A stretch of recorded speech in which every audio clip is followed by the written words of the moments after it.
మంగమ్మ గారు చెప్పిన సాక్ష్యాన్ని బట్టి దేవుణ్ణి ఘనపరుస్తూ స్తుతిస్తున్నాం. ప్రార్థన చేసుకొని వాక్యాన్ని ధ్యానం చేద్దాం.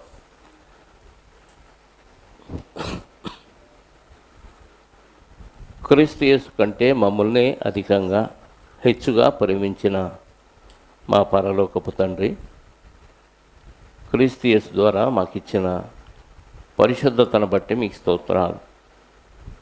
ఎవరో ఇవ్వలేని పరిశుద్ధతను మీరే మా పాపమును మీ కుమారుడి మీద మోపి, ఆయన మా కోసం ఒక బలి పశువుగా అన్యాయపు తీర్పు నుండి అక్రమార్కుల్లో ఒకడుగా ఎంచబడి, తండ్రి దిక్కులేని వాడుగా హత్య చేయబడి, సర్వ మానవాళి కోసం ప్రాణత్యాగాలు చేసి పాపిగా చిత్రీకరించబడ్డాడు. నేను ఆ యొక్క సన్నివేశం లేకపోతే మాకు పాప క్షమాపణ లేదు. ఇది ఎరిగిన మేము నిరంతరము మీకు కృతజ్ఞతాస్తుతులు చెల్లిస్తూ రుణస్థులై ఉన్నామనే విషయాన్ని మర్చిపోకుండా, మీ రుణాన్ని ఎటు తీర్చుకోలేము, కానీ మీరిచ్చిన ఆయుష్కాలంలో కొద్దిగానైనా మీరు అప్పగించిన పని పూర్తి చేసి సంపూర్ణులుగా క్రీస్తు రూపానికి మారి మీరున్న మహాలోకం స్వతంత్రించుకునే భాగ్యాన్ని మా అందరికీ దయచేయండి. లోకాన్ని స్నేహించి, లోకాన్ని ప్రేమించి, లోకం కొరకు శరీరాన్ని ఖర్చు చేసి,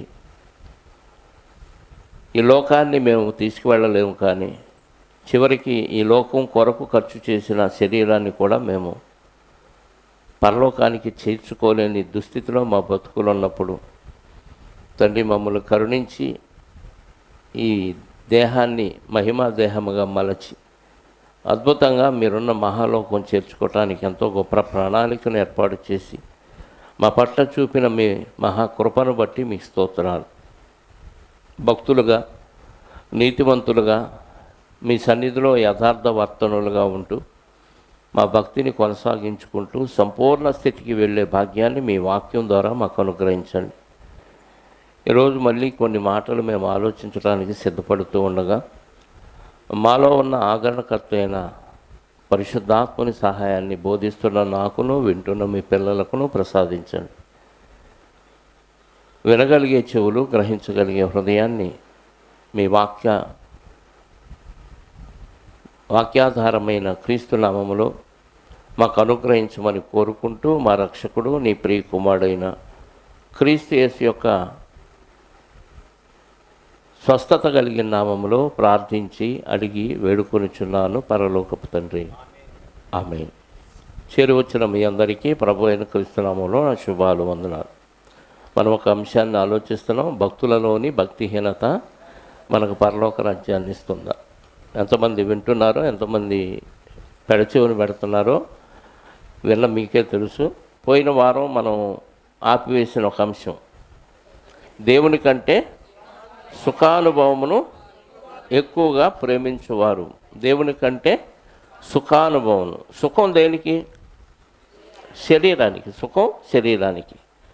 మొదటి వర్తమానంలో మనం విన్నట్టుగా ఆదరణ దేనికి? ఆదరణ కూడా శరీరానికి కోరుకుంటున్నాం మనం. మందు తాగితే ఆదరణ దేనికి? ఆత్మక శరీరానికి. ఆకలి తీరితే శరీరానికి, బట్టలు ధరిస్తే శరీరానికి, ఇంకా ఏది చేసినా శరీరానికి ఆదరణ కలిగించడానికే మనం బతుకుతున్నాం. శరీరానికి ఆదరణ కోసం బతికేవాళ్ళు భక్తులు కానే కాదు. వాళ్ళని బైబిల్లో ఏమన్నాడంటే కడుపు దేవుడిని ఆరాధించే భక్తులు అంటున్నాడు. ఫిలిప్పీ పత్రిక 2:19 కదా, ఒక మాట చూడండి. 18:19 ఫిలిప్పీలకు రాసిన పత్రిక 2:19 ఏమంటున్నాడు? నాశనమే, 3వ అధ్యాయమా 2వ? 3వ అధ్యాయము 18-19. నాశనమే అంటే వారి ఎండింగ్ స్టేజ్ ఎక్కడికి వెళ్ళిద్దంట? నాశనం అంటే వింటున్నారా? నాశనమే వారి అంతం అంటే ఎక్కడికి వెళ్ళే ఎండింగ్ వాళ్ళది అంటే మరణం తర్వాత ఇమ్మీడియట్గా ఎక్కడికి వెళ్తారు? నరకానికి. నాశనమే వారి అంతము. బతుకున్నప్పుడు వారి కడుపే అంటే కోటి విద్యలు కూటి కొరకే, కూడు కడుపు కొరకే. శరీర సంబంధమైన సుఖాన్ని ఆశించి దేవుని పనిని పక్కన పెట్టే వాళ్ళందరూ ఎండింగ్ పాయింట్ ఎక్కడంట? నాశనం అంటే నరకం. దీన్ని బట్టి మనం ఏ భక్తిలో ఉన్నామో మనకు అర్థమైపోద్ది. కడుపు దేవుని భక్తిలో ఉన్నామా, నిజదేవుడి భక్తిలో ఉన్నాం. నిజదేవుడి భక్తిలో ఉంటే మీరు భక్తులే. కడుపు దేవుడి భక్తిలో ఉండి పని ఇల్లు పని ఇల్లు పని ఇల్లు, ఆదివారం 1 గంట ప్రార్థన, వీళ్ళకి పరలోకం ఖచ్చితంగా దేవుడు ఇవ్వడు. గుర్తుపెట్టుకోండి, భూమి మీద బతికే 60-70 ఏళ్లలో ఈ శరీరాన్ని ప్రేమించి దీనికోసమే బతుకుతున్నాం మనం. భక్తులుగా మనం అనుకుంటున్నాం కానీ, లేదా మనల్ని చూసి ఆదివారం చర్చికి వెళ్ళొస్తాం కాబట్టి భక్తులు అనుకుంటున్న లోకాన్ని చూసి కానీ మనం భక్తులు అని మురిసిపోయి ఆ భ్రమలో ఉండి అలాగే మరణిస్తే ఖచ్చితంగా మన అంతం నాశనం అని చెప్తున్నాడు. భూమి మీద 3500 సంవత్సరాల క్రితం బతికిన ఒక ధనవంతుడు ఏం చేశాడు? ఎందుకు ఇప్పటికీ 3500 సంవత్సరాల నుంచి ఆ నాశనకరమైన, ఆ వేదనకరమైన స్థలంలో బాధ పడుతూనే ఉన్నాడు. ఎంతకాలం నుంచి? ఏమంటే ఒక 1 నెల రోజులు పట్టుమని బెడ్ మీద బాధపడతా ఉంటే, పేషెంట్గా ఉండే మనకేమనిపించింది? ఎందుకు ఈ బతుకు దేవుడు తీసుకుంటే బాగుండు అనిపిస్తూ ఉంటుంది. అవయవాలు సరిగ్గా పనిచేయక మంచాలుంటే. అదే 6 నెలలు ఉంటే అసలు పూర్తిగా జీవితం మీద విరక్తి కలిగింది. 3500 సంవత్సరాల నుంచి బాధ అనుభవిస్తూనే ఉన్నాడు, చావులేదు, చనిపోయి అక్కడికి వెళ్ళాడు. కేవలం కారణం ఏంటో ఒకసారి చదవండి. 16వ అధ్యాయము లూకాసు వార్త 25వ వచనం. 16వ అధ్యాయము లూకాసు వార్త 25వ వచనం. అందుకు అబ్రహాము ధనవంతుడితో అంటున్నాడండి, ధనవంతుడితో అబ్రహాము గారు, పరదేశంలో ఉన్న అబ్రహాము గారు వేదనకరమైన స్థలంలో బాధపడుతూ ఉన్న ధనవంతునితో పలుకుతున్న మాట. అందుకు అబ్రహాము, కుమారుడా, ఎవరి దరిద్రుడా అనలేదు. అక్కడ కూడా అబ్రహాము గారు ఎంత మర్యాదస్తుడండి. వేదన పొందే స్థలానికి వెళ్ళిన వ్యక్తిని కూడా ఏమంటున్నాడు? కుమారుడా, నీవు దేవుడు నీకిచ్చిన జీవితకాలం అంతయు నీకిష్టమైనట్టు, దేవుడికి ఇష్టమైనట్టు కాదు, నీకిష్టమైనట్టు ఏమనుభవించాం? మనం పనికి వెళ్ళేది ఎందుకు? సుఖం అనుభవించడానికి. డబ్బులు సంపాదించేది ఎందుకు? సుఖం. మనకిష్టమైనట్ట, దేవుడికి ఇష్టమైనట్ట? మనకిష్టమైనట్టు. అంటే ధనవంతుడు తన జీవిత కాలంలో దేవుడు తనకిచ్చిన ఆరోగ్యాన్ని, ఆయుష్కాలాన్ని, అవయవాలన్నిటినీ దేనికి వాడాడు? శరీరాన్ని సుఖపెట్టుకోవటానికి వాడాడు. నీ జీవిత కాలంలో నీకు ఇష్టమైనట్టు సుఖము అనుభవించావు. అంటే మనకిష్టమైనట్టు జీవితకాలంలో సుఖం అనుభవించే హక్కు లేదా మనకి? ఉందా లేదా? నేను మాట్లాడు. నా జీవితం ఎవరైనా అడిగారు అనుకోండి, కనీసం నేనే అడిగాను అనుకోండి, కొద్దిగా రెచ్చించి అడిగితే, ఏంటండి అసలు మీరు ఎట్లా మాట్లాడతారు? నా జీవితం నా ఇష్టం, నా డబ్బు నా ఇష్టం, నా ఇష్టం వచ్చినట్టు ఖర్చు పెట్టుకుంటాను, నా ఇష్టం వచ్చింది తింటాను, నేను ఎక్కడికైనా వెళతాను. అంటే మన ఇష్టం వచ్చినట్టు మన జీవితకాలంలో మనం శరీరాన్ని ఆనందపరచడానికి, శరీరాన్ని సుఖపెట్టడానికి అవకాశం లేదా అంటే లేదు. ఎందుకంటే నువ్వు నీ సొత్తు కాదు కదా, నువ్వు దేవుడి చేత నిర్మాణం చేయబడిన ఒక కుండవి, ఒక పాత్రవి. దేవుడు అవయవాలు నిర్మాణం చేసి 9 నెలలు తల్లి గర్భంలో కష్టపడితే వచ్చిన ఆకారం ఇది మనకి. ఈ ఆకారాన్ని నీకు ఇష్టమైనట్టుగా వాడుకోవటానికి ఎక్కడున్నాయి సర్వహక్కులు? ఒక వస్తువు మనం కొంటే ఆ వస్తువు మీద సర్వహక్కులు మనకు ఉంటాయి. మనం కొన్న వస్తువుని ఎవరికో ఇవ్వం కదా. మరి దేవుడు తయారు చేసి మనకిచ్చిన ఈ దేహాన్ని మనకిష్టం వచ్చినట్టుగా వాడుకోవటానికి అవకాశం లేదు. ఒకవేళ నీ ఇష్టం వచ్చినట్టు నువ్వు వాడుకోవాలంటే ముందుగా దేవుని పని చెయ్యి, దాని ఇష్టాన్ని దేవుడు నెరవేరుస్తాడు. అర్థమైందా? నీకు శరీరానికి ఏమన్నా అవసరాలు ఉన్నాయా, శరీరానికి ఏమన్నా ఇష్టం ఉంటే ఆ ఇష్టం దేవుని చిత్తమైతే నీకు అసలు ఏ కొదువా లేకుండా చూసే బాధ్యత అయింది. సొలొమోను గారు దేవుని చిత్తాన్ని నెరవేరుస్తూ ఉన్నాడు కాబట్టి ఎలా బతికాడు చెప్పండి? ఎలా బతికాడు?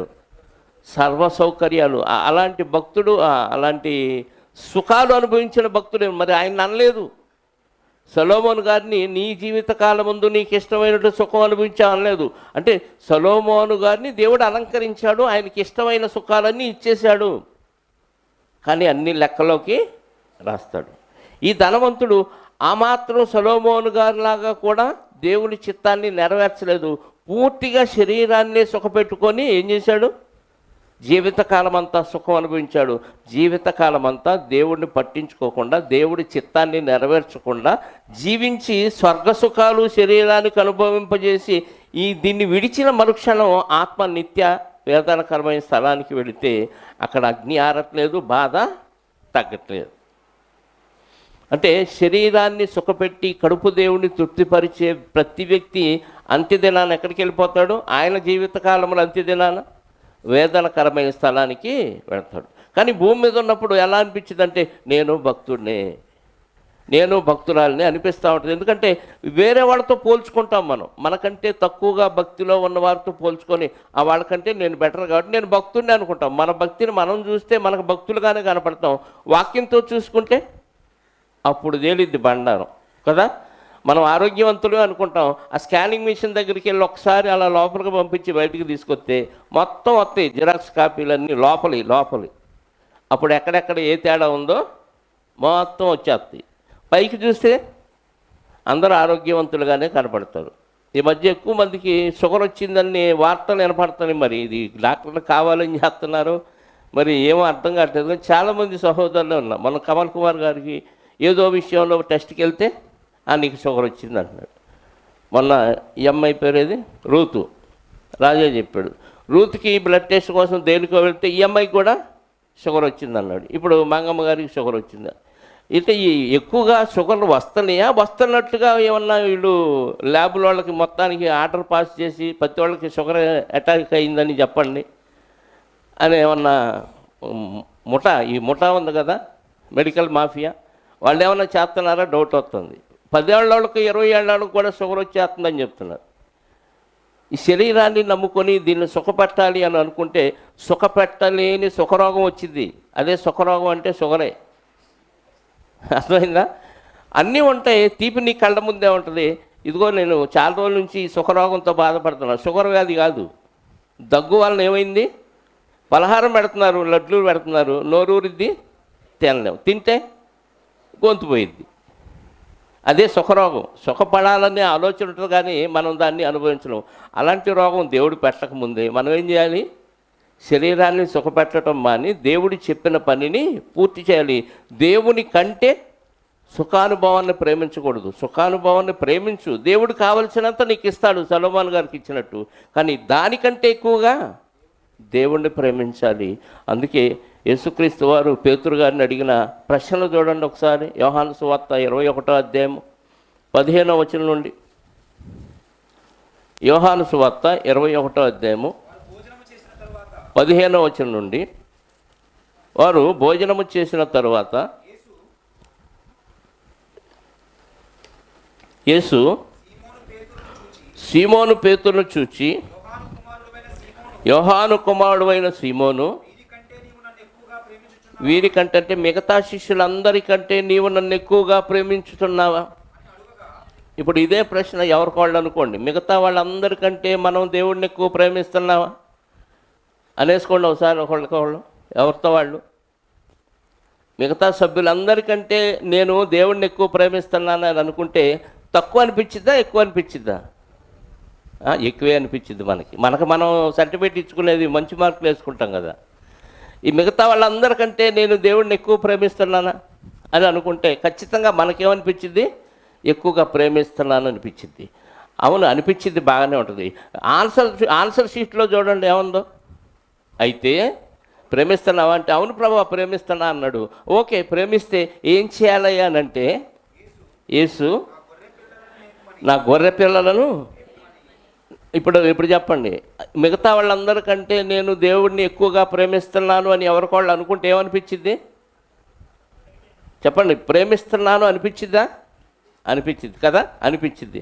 అయితే నా గొర్రె పిల్లలను ఇప్పుడు మేపుతున్నారు. మరి మీ గొర్రె, మీరే ఒక గొర్రె అనుకుంటే మిమ్మల్ని మీరే వాక్యంతో మేపుకోవట్లా కదా. ఆదివారం అరగంట మొదటి ప్రసంగానికి అటెండ్ అయ్యేవాళ్ళు ఎవరు లేరు. ఇందులో సీనియర్లు కూడా లేటుగా వచ్చి బయట తచ్చట్లాడతా ముచ్చట్లు మాట్లాడుకుంటున్నారు సీనియర్. ఎంత దౌర్భాగ్యం ఆలోచించాడు. అంటే దేవుడిని ఎక్కువగా ప్రేమించట్లా, తోటి వారిని ఆళ్ళ పలకరేయటం. ముందొచ్చి పలకరించుకోవచ్చుగా. అయిపోయినా ఒక గంట సేపు ఏడే ఉండి మాట్లాడుకోవచ్చుగా, అది కుదరదు. ఈ టైంలోనే దేవుని సమయాన్ని దొంగిలించాలి. ఏమన్నా మేపుతున్నామా గొర్రె పిల్లల్ని? చిన్నపిల్లలు మేపొచ్చు, సండే స్కూల్ పిల్లలు మేపొచ్చు, గొర్రె పిల్లలు అంటే వాళ్ళు. లేదా వాక్యంలో ప్రారంభ దశలో ఉన్నవారు, మొన్న ఈ మధ్య బాప్తీసం తీసుకున్న వారు కూడా దేవుని గొర్రె పిల్లలే. మరి వాళ్ళని ఏమన్నా మేపుతున్నావా? మేపట్లేదు. అంటే మేపటం అంటే వాక్యం వారికి వినిపించటం, నీకు తెలిసిన ఎక్కువ వాక్యం వాళ్ళకి వినిపించటమే మేపటం. మరి మేపుతున్నావా? మేపట్లేదంటే పైకేమో దేవుడిని ఎక్కువగా ప్రేమిస్తున్నాం అని చెప్పుకుంటున్నాం, కానీ దేవుని కంటే ఎక్కువగా నీ శరీరాన్ని, సుఖాన్ని ప్రేమిస్తున్నాం. అందుకే ఏం మాట్లాడరు, అయిపోగానే ఇక్కడ బెల్లు కొట్టగానే ఇంటి దగ్గర కనపడతాం వెంటనే. ఇంకా ఎవరిని పలకరించే పని లేదు, ఎవరితో నాకు సంబంధం లేదు. పని, ఇల్లు, ఆదివారం కాసేపు చర్చి. ఏమంటే ఇది భక్తి అనిపిస్తుందా? ఎట్లా అనిపిస్తుంది? మనస్సాక్షి అసలు ఊరుకుంటున్నాడా? లేకపోతే లోపల ఉన్న పరిశుద్ధాత్మ ఏమో హెచ్చరిక చేయట్లేదా? పరిశుద్ధాత్మను కూడా దుఃఖపరుస్తూ అలా పడుకోబెడుతున్నారా? ఏమాత్రం కాస్త చీము నెత్తురు ఉన్నా, ఏమాత్రం కాస్త వాక్యం అనే నిధి ఇది లోపల ఏమాత్రం ఉన్నా ఆటోమేటిక్గా మనకి రోషం రావాలి. ఇంకా ఆలస్యంగా వచ్చేవాళ్ళని చూస్తే నాకు చాలా బాధేస్తుంది. వాళ్ళు ఎలా కనపడుతున్నారంటే నాకు బట్టలు లేకుండా చిన్నపిల్లలను తిరుగుతూ ఉంటారు. వాళ్ళని సేమ్ అన్నా కానీ ఏమీ అనిపించదు. ఎందుకు? వాళ్ళకి ఏం తెలియదు. లేటుగా వచ్చేవాళ్ళకి కూడా అది తెలియదని నాకు అర్థమవుతుంది. చిన్నపిల్లలు బట్టలు లేకుండా ఉంటే వాళ్ళని ఎన్నిసార్లు ఎన్ని చెప్పినా వాళ్ళకి సిగ్గు లేకుండా ఎలా ఉంటారు? ఈ ఆలస్యంగా వచ్చేవాళ్ళు కూడా బట్టలు లేకుండా, సిగ్గు లేకుండా వచ్చేవాళ్ళుగా నాకు కనపడుతున్నారు. ఇక దేవుడి దృష్టికి సిగ్గు శరం అంటారు చూసారా? శరం అన్న హిందీ అండి, అది కూడా సిగ్గే. పక్క సైడ్ అంటాం చూసారా మనం, అలాంటి పదం అది కూడా. నిజంగా భక్తులుగా అనిపిస్తున్నా వీళ్ళని నాకు. పరలోకం వెళ్ళాలనే ఉద్దేశంతోనే కదా మనం ఎన్ని ప్రయత్నాలు చేస్తుంది. ఎందుకంటే పనులు మానుకొని లోకంలో ఆదివారం వచ్చిందంటే ఏం చేస్తారు? సాగర్ గేట్లు ఇప్పారంట, సరదాగా వెళ్ళొద్దామంటే దేవుని పని నిమిత్తం తప్ప సరదా కోసం నేను ఎక్కడికి రానని చెప్పాను, వెళ్ళను. సరదా కోసం విహారయాత్రలు, తీర్థయాత్రలు, తిండి కోసం బాగా దూరం వెళ్ళి బరీగా తినటం, ఈ కార్యక్రమాలు అస్సలు చేయకూడదు. దేవుని పని కోసం వెళ్ళండి, అక్కడ దేవుడు ఏర్పాటు చేస్తే అక్కడ స్వర్గ సుఖాలు అనుభవించండి. దేవుడి పని కోసం వెళ్ళండి. అనేక ప్రాంతాలు తిరుగుతున్నప్పుడు అనేకమైన అడవులు చూసాం, కొండలు చూసాం, గుట్టలు చూసాం. ఆ సందర్భంలో వెళ్ళి చూస్తే వేరు, కానీ ప్రత్యేకంగా ఈ చూడటం కోసమే నీ ప్రయాణం అయితే మధ్యలో యాక్సిడెంట్ అయితే పోతావు, ఎటు పోతావో తెలియని పరిస్థితి. దేవుని పని కోసం నా మార్గములు యందు కీర్తన గ్రంథంలో అంటాడు కదా, అపవాది యేసుక్రీస్తు వారిని శోధిస్తున్నప్పుడు పలికిన మాట చూడండి ఒకసారి. మత్తయి సువార్త కానీ లూకా సువార్తలో ఉంటుంది, లేదా కీర్తనలోనైనా ఉంటుంది. 91వ అధ్యాయం 11, 12 చూడండి.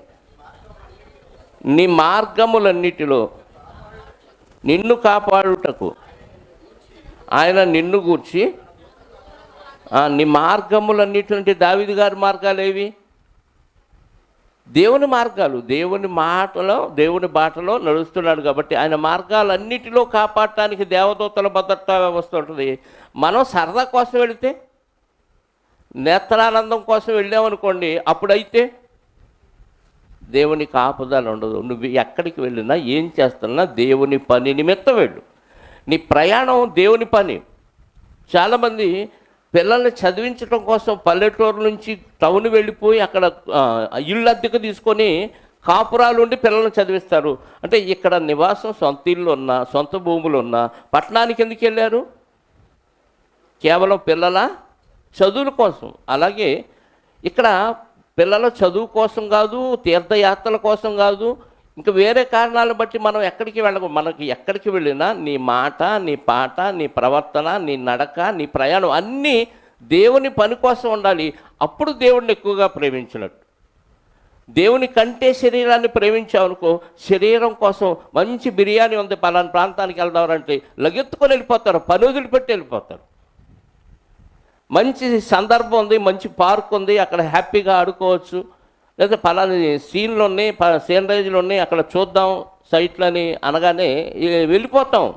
కానీ దేవుని పని కోసం అంత ఆసక్తితో రావు. అంటే మన శరీరం దేనికి వాడుతుందంటే సుఖానుభవాన్ని ఎక్కువగా కోరుతుంది. పేతురు గారిని అడిగితే ప్రేమిస్తున్నాను అన్నాడు. అందరికంటే ఎక్కువగా ప్రేమిస్తున్నావు అంటే అవును, అందరికంటే ఎక్కువగా అయితే నా గొర్రెల్ని మేపితే ప్రేమించినట్టు, మేపకపోతే చెప్పండి. ఇప్పుడు మీరు దేవుడిని, ప్రభువుని ప్రేమిస్తున్నారా?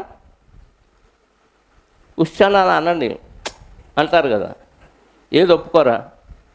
ప్రేమిస్తున్నాం కానీ మేము మేపం. మేపెత్తాడు.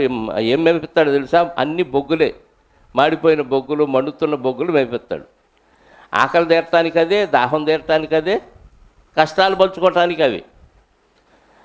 ప్రభువుని ఎక్కువగా ప్రేమిస్తే ఆయన గొర్రె పిల్లల్ని మేపాలి. మళ్ళీ అడిగాడు 16, ఆయన యోహాను కుమారుడు అయిన సీమోను, నన్ను ప్రేమించుచున్నావని రెండవసారి అతన్ని అడుగగా అతడు, అవును ప్రభువా, నేను నిన్ను ప్రేమించున్నాను, నీవే ఎరుగుదు అని ఆయనతో, నీ తెలుసుగా ప్రభువా అంటున్నాడు. రెండోసారి ఎలా చెప్పాడు సమాధానం?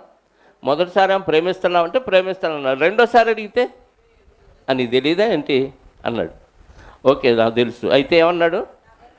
నా గొర్రెల్ని కాయుము. గొర్రెలు అంటే ఎవరు? ప్రభువుని అంగీకరించిన పిల్లలు, విశ్వాసులు. ఖాయమంటే ఏ గొర్రె ఎక్కడికి వెళ్తుంది, ఏ గొర్రె ఏ గడ్డి తింటుంది, ఏ గొర్రె ఏం చేస్తుంది, ఇవన్నీ తెలియాలి. ఇప్పుడు మనందరం ప్రభువుని ఎక్కువగా ప్రేమిస్తే ఏ గొర్రె ఎప్పుడు ఆదివారం చర్చికి వచ్చిందా రాలేదా తెలిసిందా? ఏ గొర్రెన్నా రాకపోతే వచ్చిన గొర్రెలు ఏమన్నా గొర్రెకి ఫోన్ చేయటం కానీ ఇంటికి వెళ్ళి పరామర్శించడం కానీ జరిగిందా? చెప్పండి. అసలు మనం రావటమే అంతంత. మళ్ళీ మనం రాకపోతే ఎవరు అడగలేదని మాత్రం భీష్మించి కూర్చుంటాం. మనం ఎంతమందిని గొర్రెల్ని ఎంక్వైరీ చేసి కాశాము? కాయటం అంటే ఊరకు ఫోన్ చేసి అడగటం కాదు. అసలు ఆ గొర్రె పరిస్థితి ఏంది, ఆ గొర్రె స్టాండర్డ్ ఏంది, ఎక్కడికి వెళ్తుంది, ఏ వాక్యం వింటున్నారు, ఇవన్నీ ఆలోచించాలి. అంటే ఆ గొర్రె పరిస్థితి అంతా మనకి తెలియాలి. ఒక కాపరి గొర్రె పనా, అన్ని గొర్రెల పనా? అంటే దేవుణ్ణి ప్రేమించే వాళ్ళందరి పని. దీన్ని బట్టి మనం అసలు దేవుడిని ఎంతన్నా ప్రేమిస్తున్నట్టు అర్థమవుతుందా, అసలు పూర్తిగా వదిలేసినట్టుందా? చెప్పండి. ఎదుటి వాళ్ళ ప్రేమను కోరుకోవటం కాదు, మనం ఎదుటివారికి ప్రేమను పంచాలి, ఎదుటివారిని కాయాలి, ఎదుటివారిని మేపాలి. నిన్ను మేపేది దేవుడు. నిన్ను మేపేది ఎవరి ద్వారా ఇస్తాడో, ఎలా ఇస్తాడో, లేకపోతే చదువుతున్నప్పుడు నీకు అర్థమయ్యేటట్టు ఇస్తాడో తెలియదు. నిన్ను దేవుడు వాక్యంతో మేపుతాడు. మేపిన వాక్యాన్ని బట్టి మనం స్థిరపడిపోయి ఎదుటివారిని మేపాలి, ఎదుటివారిని కాయాలి. వచ్చి వెళ్ళిపోగానే ఇంకా ఎవరి సంగతి మనకు అవసరం. మళ్ళీ వచ్చే ఆదివారం దాకా ఈ మధ్యలో బైబిల్ క్లాసులు జరుగుతున్నా, సువార్త సభలు జరుగుతున్నా, ఏ కోడికలు జరుగుతున్నా వాటితో మనకు సంబంధమే లేదు. మరి దేంతో ఉంది? శరీరాన్ని సుఖపెట్టుకునే వాటితోనే మనకి సంబంధం ఉంది. ఇలా అయితే పరలోకం వచ్చిద్దా? దేవుని కంటే నువ్వు లోకాన్ని ప్రేమించావు, సుఖానుభవాన్ని ఎక్కువగా ప్రేమించావని దీన్ని బట్టి తెల్లం అయిపోతుంది. గొర్రెల్ని కాయాలి, గొర్రెల్ని మేపాలి. అధికంగా ప్రేమిస్తే, ప్రభువుని అధికంగా, అసలు అధికంగా లేదండి, కొంచెం సమానంగా ప్రేమించినా ఈ పని చేస్తాం మనం. మన శరీరాన్ని మనం ఎలా ప్రేమించుకుంటున్నాం, ఎదుటి వాళ్ళని కూడా అలా ప్రేమిస్తే ఆటోమేటిక్గా మేపుతాం, ఆటోమేటిక్గా కాస్త ఎక్కువగా ప్రేమించమంటున్నాడు ఆయన. ఇంకా సమానంగా కాదు, లోకంతో సమానంగా ప్రేమించమంటలా. ఎలా ప్రేమించమంటున్నాడు? ఎక్కువగా ప్రేమించమంట. దేవుని కంటే సుఖానుభవం ఎక్కువగా ప్రేమించొద్దు, సుఖానుభవం కంటే నువ్వు దేవుడిని ఎక్కువగా ప్రేమించాలి. ఎక్కువగా అవసరం లేదు, కనీసం నార్మల్గా ప్రేమించిన ఎదుటి వాళ్ళు బాగోగులు చూస్తామండి. ఎవరి పరిస్థితి ఏంటి, వాళ్ళు పనులకి వెళ్తున్నారా లేదా, వాళ్ళ ఆరోగ్యం ఎలా ఉంది, ఈ వారం ఎందుకు రాలేదు, అనారోగ్యం వల్ల రాలేదా, లేకపోతే కావాలని రాలేదా, లేకపోతే వేరే ప్రాంతానికి ఏమన్నా వెళ్ళిపోయారా, ఏ కారణాన్ని బట్టి వెళ్ళిపోయారు. ఒకళ్ళు పలాని కారణాన్ని బట్టి వెళ్ళారంటే అది వాక్య విరుద్ధం అయితే వెళ్ళి మాట్లాడి వాళ్ళకి బుద్ధి చెప్పాలి. కనీసం వెళ్ళే తీరిక లేదా, ఫోన్లోనన్నా మాట్లాడతామంటే మన సంగతి మనం చూసుకోవటం ఎంతంత మాత్రం, ఎదుటి వాళ్ళ పరిస్థితి పట్టించుకునే పరిస్థితి లేదు. అంటే మనం దేవుడిని అస్సలు ప్రేమించట్లేదని దీన్ని బట్టి అర్థమవుతుంది. మళ్ళీ అడిగాడు, మూడోసారి అడిగాడికి పేతురు గారికి బాగా కోపం వచ్చిందండి. రెండోసారి ఏమన్నాడు? నీకు తెలుసుగా ప్రభువా, నేను ప్రేమిస్తున్నాను లేదా అన్నాడు. మూడవసారి యోహాను కుమారుడు అయిన సీమోను, నన్ను ప్రేమించుచున్నావా అని అడిగాను. నన్ను ప్రేమించున్నావని మూడవసారి తన్ను అడిగినందుకు పేతురు వ్యసనపడి బాగా చిరాకు వచ్చేసింది పేతురు గారికి. ఏంటి ప్రభు ఎప్పుడు ఇలా లేడే, ఈరోజు ఏంటి ప్రభు గారికి ఏమైనా తెక్క వచ్చిందా ఏంటి? ఎన్నిసార్లు అడుగుతాడు, నా సంగతి అంతా ఆయనకు తెలుసు కదా అని ప్రభు విషయంలోనే వ్యసన పడ్డాడంటే కొంచెం ఇరిటేట్ అయిపోయాడు, కొంచెం కోపం వచ్చేసింది. అంటే అడిగింది ఊరికి అడగడు, ఆయన ఏది అడిగినా దానిలో ఒక పరమార్థం ఉంటుందని ఆలోచించలేకపోయాడు. ఎందుకంటే దుడుకు పేతుడు, ఆయన అన్నిటికీ తొందరపడతాడు. ఆ లక్షణాలు మనలో చాలామందిలో ఉన్నాయి కదా. మూడోసారి అడిగినందుకు బాగా వ్యసనపడి, ప్రభువా నీవు సమస్తము ఎరిగిన వాడవు, నిన్ను ఎరుగుదు అని ఆయనతో చెప్పాను. నీకు అన్నీ తెలుసు కదా, మళ్ళీ నిన్ను ప్రేమిస్తున్నావని మళ్ళీ నన్ను అడుగుతావంటే నీకే తెలుసు కదా అని చెప్తున్నాడు పేతురు గారు. యేసు నా గొర్రెల్ని మేపు, ఇందా చెప్పావుగా మేపమని మళ్ళీ చెబుతావేంటి అని అనలా ఇంకా పేతురు గారు. మనమైతే ఎన్నిసార్లు చెబుతా ఉంటాడు, నువ్వు మేపకపోతే కదా ఎన్నిసార్లు చెప్పేది. కొంతమంది విన్న వాక్యం మళ్ళీ చెప్పామనుకోండి, మొన్న చెప్పారు కదా ఆ సబ్జెక్ట్, అక్కడ మళ్ళీ చెబుతాడు ఏంటంటే మొన్న చెప్పింది నువ్వు పాటించి చావలేదుగా, అందుకే మళ్ళీ ఇచ్చాడు దేవుడు నీకు. అర్థమైందా? 10 సార్లు వచ్చిందంటే అంటే 9 సార్లు చెప్పినా నువ్వు పాటించలేదు కాబట్టి 10వ చెప్పినా వింటాడేమన్నా వచ్చిందేమో అట్లా అనుకోరు. విన్నాం కాబట్టి ఇంక అది మనకు అవసరం లేదు, అంటే విన్నది పాటించాల్సిన అవసరం లేదు. వింటే చాలు, జ్ఞానం నింపుకుంటే చాలు. మళ్ళీ చెప్పాడు గొర్రెల్ని మేపము. అంటే దేవుని కంటే సుఖానుభవం ఎక్కువగా ప్రేమించేవాళ్ళు గొర్రె పిల్లల్ని మేపరు, గొర్రెల్ని కాయరు, గొర్రెల్ని మేపరు. గొర్రె పిల్లలు మేపాలి, గొర్రెల్ని మేపాలి, గొర్రెలన్నిటినీ కాయాలి. ఈ పనులు చేసిన వారే దేవుడిని ఎక్కువగా ప్రేమించేవాళ్ళు. అలా ప్రేమించిన వాళ్ళే చెప్పండి భక్తులు. ఇలాంటి భక్తులే పరలోక రాజ్యానికి వెళతారు. ఈరోజు ప్రభువు 2000 సంవత్సరాల క్రితం నుంచి అంత్య దినాలు అన్నాడు. యేసుక్రీస్తు వారు భూమి మీదకి వచ్చిన కాలాన్ని అంత్య దినాలు అన్నాడు. ఇవి అంత్య గడియలు. ప్రతిసారి భూకంపం వచ్చినప్పుడు, సునామీ వచ్చినప్పుడు, తుఫాన్లు వచ్చినప్పుడు, వరదలు వచ్చినప్పుడు మన వాళ్ళు ఏమంటారంటే ప్రభువు రాకడ సమీపంగా ఉంది, ఏ క్షణమో తెలీదు. నిజమే, ఏ క్షణమో తెలీదు. మరలా వస్తానని వెళ్ళాడు, మన ఎడ్ల దీర్ఘశాతం చూపిస్తూ ఆయన లీడ్ చేస్తున్నాడు. ఇది చివరి గడియలు. ఏ క్షణాన భూమి అంతమైపోతుందో ప్రభు వస్తాడో ఎవరికి తెలియదు. అలాంటి పరిస్థితుల్లో వాక్యాన్ని ఎరిగిన మనం ఎలా ఉండాలంటే రోజు దేవుని పని కోసం, దేవుని సువార్త కోసం గొర్రెల్ని మేపే పనిలో ముందుకు కదలుతూ ఉండాలి. నీకు సమయం దొరికినప్పుడల్లా వాక్యాన్ని ధ్యానిస్తూ ఉండాలి, గొర్రెల్ని మేపుతూ ఉండాలి. లోకంలో చాలా గొర్రెలు తప్పిపోయిన గొర్రెల్లాగా ఉన్నాయి. ఆ తప్పిపోయిన గొర్రెల్ని వెతికి రక్షించాల్సిన బాధ్యత ఎవరి మీద ఉంది చెప్పండి? యేసుక్రీస్తుని వెంబడించిన శిష్యులైనా మన మీద ఉంది. మనం గొర్రెల్ని కాస్తూనే ఉండాలి. ఈ పనిలో ఏ రోజైనా మన ప్రాణాలు పోవచ్చు. లోకంలో ఉన్నా ప్రాణాలు పోతాయి, దేవుని పనిలో ఉన్నా ప్రాణాలు పోతాయి. ప్రాణాలు పోతాయంటే ఊరికనే పోవు, దేవుని కొరకు పని చేస్తూ ప్రాణాలు కోల్పోతాం. అంటే దేవుని కొరకు బలైపోతాం. దేవుని కొరకు అంటే మళ్ళీ దేవుని కొరకు కాదు, దేవుని పిల్లల్ని కాపాడే పనిలో మనం బలైపోతాం. అంటే ఈ శరీరాన్ని దేవుని పనిలో ఏం చేయాలి? నలకొట్టే పనిలో ఉండాలి. ఇలా నలకొట్టే పనిలో ఎవరైనా చంపొచ్చు.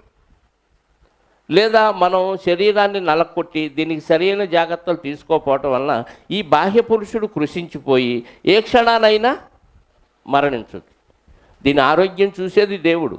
అలాని మనం నిర్లక్ష్య వైఖరేమీ వహించకూడదు. అందుకే దీన్ని ఏమన్నాడో తెలుసా? ఒక మాట యాకోబు పత్రికలో చూడగలిగితే ఈ దినాలను ఏమన్నాడో ఒక మాట చూద్దాం.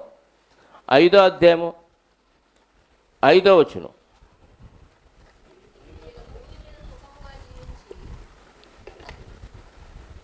మీరు భూమి మీద సుఖముగా జీవించి భోగాసక్తులై వధ దినమునందు మీ హృదయములను, వధ దినం అంటే భూమి మీద మనం బ్రతికే ప్రతిదినం వధ దినం. అనేకమైన ఆత్మల్ని వధించాలి, లేదా మనం దేవుని కోసం వధింపబడాలి. ఒక క్రైస్తవుడు దేవుని కోసం బలైపోవాలి. అంటే రోజు వధ దినమేనా? రోజు కొన్ని ఆత్మల్ని దేవునికి బలిగా అర్పించే వధ దినం, ప్లస్ మనం వెళ్ళిపోయి సువార్త ప్రకటిస్తూ దేవుని కోసం బలైపోయే వధ దినం. అంటే భూమి మీద బ్రతికిన ప్రతి క్రైస్తవుడు ప్రతిరోజు అతనికి ఏంటని అడిగితే వధ దినము అంటున్నాడు. వధదినం రోజు అంటే నేను ఈరోజు చంపబడతాను, నేను ఈరోజు ఉరి తీయబడతానని తెలిసినప్పుడు ఖైదీ సంతోషంగా ఉంటాడా? చెప్పండి, ఖైదీ సంతోషంగా ఉంటాడా? ఉండలేడు. వారం రోజుల్లో చంపబడతానని తెలిస్తే కూడా సంతోషంగా ఉండలేడు. మరి మన రోజు దేవుని కోసం బలైపోయే దినాన మనం ఏం చేస్తున్నామంటే మన హృదయాల్ని, మన శరీరాల్ని సంతృష్టి పరుచుకుంటున్నాం, పోషించుకుంటున్నామంట. అంటే శరీరాన్ని పోషించుకునే పనిలో నిమగ్నమైపోతున్నాం, కానీ నేను దేవుని కోసం బలైపోతున్నామని ఆలోచన రావట్లేదంటే మనం శరీరాన్ని ఎక్కువగా ప్రేమిస్తున్నాం, దేవుడిని ఎక్కువగా ప్రేమించట్లేదు. టైటిల్ ఏంటి మనం మాట్లాడుకునే ఆ అంశం? దేవుని కంటే సుఖానుభవం ఎక్కువగా. మరి ప్రతిరోజు వధదినం అయితే నువ్వు శరీరాన్ని పోషించుకుంటూ హృదయాల్ని సంతృష్టితో ఉంచుకుంటున్నావంటే నువ్వు దేవుణ్ణి ఏం ప్రేమిస్తున్నావు? దేవుణ్ణి ప్రేమించేవాడు దీన్ని పోషించుకోవటం, తిండి కోసమో, బట్ట కోసమో, సంపాదన కోసమో ప్రయాసపడతాడా? పడుతున్నామంటే అర్థం ఏంటి? మనం శరీరాన్ని మళ్ళీ చదవండి అన్నమాట. మీరు భూమి మీద భోగాసక్తులై అంటే శరీరాన్ని సుఖపెట్టే ఆలోచన యందు ఆసక్తి కలిగిన వారు. మీరు భూమి మీద సుఖముగా జీవించి భోగాసక్తులై వధదినమందు మీ హృదయములను పోషించుకుంటుంది. నిజమైన భక్తుడు ఏం చేస్తాడో తెలుసా? కొరింథీ మొదటి పత్రిక 15వ అధ్యాయం. నిజమైన భక్తుడు చేసే పని అది. శరీరాన్ని పోషించుకునేవారు చేసే పని ఇది. ప్రతిదినం ఏం చేస్తున్నాడంట భక్తులు? 15వ అధ్యాయము కొరింథీ మొదటి పత్రిక 30-31 వచనాలు. ఆయన సువార్త ప్రకటించడానికి వెళ్ళి పౌలు గారు గడియకు ప్రాణాలు అరిచేతిలో పెట్టుకొని సువార్త ప్రకటిస్తూ ఉన్నాడంట. గడియకు ప్రాణభయముతో ఉండనేలా? సహోదరులారా, మన ప్రభు అయిన యేసుక్రీస్తునందు మిమ్మల్ని గూర్చి నాకు కలిగి ఉన్న అతిశయముతోడు మేము దినము రోజు ఏం చేస్తున్నాడు? చావంచు దాకా వెళ్ళొస్తున్నాడు సువార్త పనిలో. మనం దినము ఏం చేస్తున్నాం చెప్పండి? శరీరాన్ని సుఖపెట్టుకుంటున్నాం, సంతోషిస్తున్నాం. ఫంక్షన్లకు వెళ్తారా? ప్రార్థనకు వస్తారా? ఫంక్షన్లకి వెళ్తాం కదా. సుఖపెట్టుకోవటానికి అక్కడ బాగా మంచి విందు భోజనాలు ఉంటాయి. మన బట్టలు వాళ్ళకి, వాళ్ళ బట్టలు మనకి, మన హోదా వాళ్ళకి, వాళ్ళ హోదా మనం చూపించుకొని గొప్పలు పోయి తిప్పలు పడే పరిస్థితులు కాబట్టి అక్కడికి వెళ్తాం. దేవుని పని కోసం ఏదున్నా లేకపోయినా సువార్త ప్రకటించడానికి వెళ్ళమండి. అందుకే ఇక్కడే ఉంటారు తప్ప నేర్చుకునేది లేదు, బయటకు వచ్చి సువార్త ప్రకటించేది లేదు. నేర్చుకునే విషయంలోనే లేటు చేస్తే, నేర్చుకునే విషయంలోనే జాగు చేస్తే ఇంకా ప్రకటించేది ఎప్పుడు? గొర్రెలను మేపేది ఎప్పుడు? గొర్రెలను కాసేది ఎప్పుడు? మనకేమి రాదు. ఆదివారం 1 గంట సేపు వచ్చి వెళ్ళిపోతే అసలు నీకు ఏ వాక్యం ఏమీ తెలియదు. బైబిల్లో ఎక్కడ ఏం చెప్పాడో, ఏ భక్తుల పేర్లు ఏంటో ఏమీ తెలియదు. వచ్చామా, తిన్నామా, పడుకున్నామా, లేచామా, విన్నామా, వెళ్ళామా, ఇంతవరకే తప్ప మిగతా అది ఏమీ తెలియదండి. అందుకే ప్రతిరోజు మనకు వధదినమే. వధదినం రోజు పౌలు గారు ఏం చేశాడంట? దినదినము ప్రాణభయంతో ఉన్నాడంట, దినదినము చనిపోతూ ఉన్నాడంట. ఒకరోజు వస్తాడు ఎవడైనా, రోజు చచ్చిపోయే స్థితిలోకి వెళ్తున్నాడంటే భక్తి అంటే అది. దేవుడి కంటే ఆయన సుఖానుభవం కంటే దేవుడిని ఎక్కువగా ప్రేమించాడు కాబట్టి రోజు చావు అంచు దాకా వెళ్ళి వాళ్ళు తంతారు, వాళ్ళు చంపుతారు, వాళ్ళు హింసిస్తారు, వాళ్ళు కొడతారు అన్నా కానీ ఆ ప్రాంతానికి వెళ్ళి ఏం చేస్తున్నాడు? సువార్త ప్రకటించి కొందరిని రక్షిస్తున్నాడు. అంటే భక్తి అంటే అది. దేవుణ్ణి ప్రేమిస్తే అది. దేవుణ్ణి ప్రేమించారు కాబట్టి వాళ్ళు చావుకి భయపడలేదు. ఎందుకంటే చనిపోతే తిరిగి లేపే ప్రభువు మాకున్నాడనే ఒక ధైర్యం వాళ్ళలో ఉంది కాబట్టి మనలాగా లేరండి. మనం శరీరాన్ని పోషించుకుంటున్నాం. శరీరాన్ని సుఖపెట్టడం కోసం సౌకర్యాలు, విలాసవంతమైన భవనాలు, విలాసవంతమైన బట్టలు, విలాసవంతమైన వాహనాలు ఇవన్నీ వాడుకుంటున్నాం తప్ప దేవుడిని ప్రేమించడం. దేవుని పని కోసం నువ్వు చెయ్యి, దేవుడిని కావలసినవన్నీ ఇస్తాడు.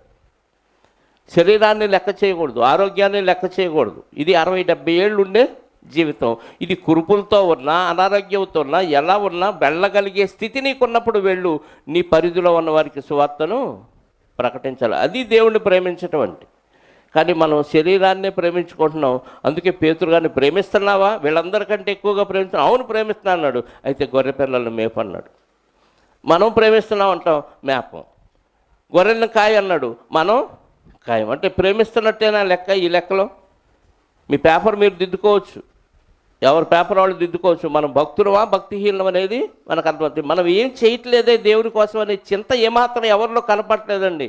వాళ్ళకంటే నేను బెటరే అనుకుంటున్నాను తప్ప నేను భక్తుడిని, నేను భక్తురాలినని ఒక భ్రమలో అపవాదిగాడు ముంచేశాడు మనల్ని. మన పనికి మన జీవితంలో బతుకు తెరువు కోసం కేటాయించిన సమయం, బతుకు తెరువు కోసం ఆలోచించే ఆలోచన విధానం, ఆ ప్లాన్లు ఇవన్నీ దేవుళ్ళు ఆలోచించట్లా. దేవుడి కోసం ప్రణాళికలు వేసుకోవట్లా. ఒక ఆత్మను ఎలా రక్షించాలి, వాళ్ళకి ఎలా చెప్పాలి, ఎవరిని తీసుకెళ్ళాలి, ఎలా వాడిని దేవుళ్ళకు ఈ ప్రణాళికలు లేవు మనకి. ఏ ప్రణాళిక ఉంది? ఏం చదవాలి, ఏ వ్యాపారం చేయాలి, ఎలా వ్యాపారం చేయాలి, ఎదుటివాడి కంటే మనం ఎలా మెరుగ్గా సంపాదించాలి, ఈ ఆలోచనలన్నీ దేవుడిచ్చిన శక్తి సామర్థ్యాల్ని లోకంలో సంపాదన కోసం, సుఖభోగాలు అనుభవించే సంపాదన కోసం ఉపయోగిస్తున్నాం తప్ప దేవుడిచ్చిన ఈ తెలివితేటల్ని, ఈ సామర్థ్యాన్ని, ఈ ఆలోచన విధానాన్ని దేవుని కోసం పెట్టట్లా. పెడితే కనీసం మందిరంలో ఏముంది, ఏమి రావట్లేదు, ఎంతమంది వస్తున్నారో, ఎంతమంది పేర్లు ఎంతమందికి తెలుసు చెప్పండి? చాలామంది పేర్లు చాలామందికి తెలియవు. ఎవరు ఆర్థిక స్థితి ఎలా ఉందో ఎవరికి తెలియవు. నన్ను చూడలేదు, నా దగ్గరికి రాలేదు, నన్ను ప్రేమించలేదు అంటారు తప్ప నువ్వు ఎదుటివాడిని ఏం ప్రేమించావు, ఎవరు బాగోగులు కనుక్కున్నావు చెప్పండి?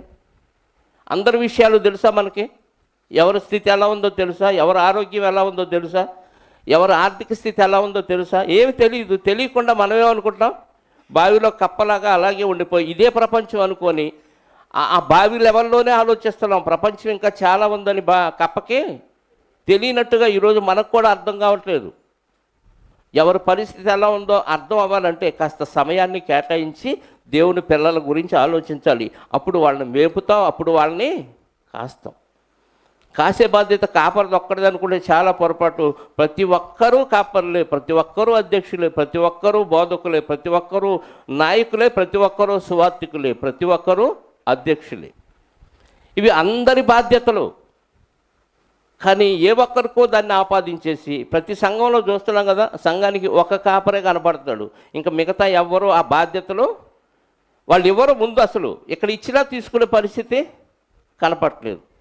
మిగతా సంఘాల్లో ఎవరికి అధికారం ఎవడు, స్టేజ్ ఎక్కే అధికారం కూడా ఎవడెవడు. చూడండి మీరు పెద్ద పెద్ద సంఘాల్లో ఆయన ఒక్కడే స్టేజ్ అంతా తిరుగుతాడు తప్ప ఎవరికి అధికారం ఎవరిని రానివ్వడు, ఎవరిని అసలు బోధ చేయలేడు. ఈయనకంటే టాలెంట్ కలిగిన వాళ్ళు చాలామంది ఉంటారు కింద, కానీ ఎవరికి అవకాశం ఎందుకు ఇస్తే ఈ పోస్టు పోయిద్దనే భయం, పోస్ట్ ఊడిద్దనే భయంతో ఎవరిని రానివ్వరు. కానీ ఇక్కడ అందరికీ అవకాశాలు ఇస్తున్నా సద్వినియోగం చేసుకోలేని దౌర్భాగ్యపు స్థితిలో ఉన్నారు ప్రియులారా.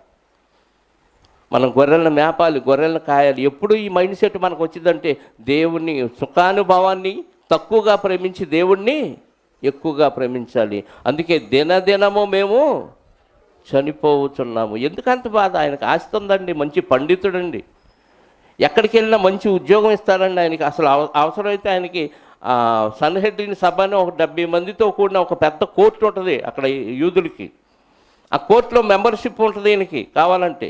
అసలు అందులో ఉంటే ఇక డబ్బు ఏ మాత్రం కొద్దు ఉండదు, వద్దన్న వచ్చి పడతాయి ఆ పోస్టులో ఉంటే. అంత గొప్ప పదవి ఉంటుంది ఆయనకి.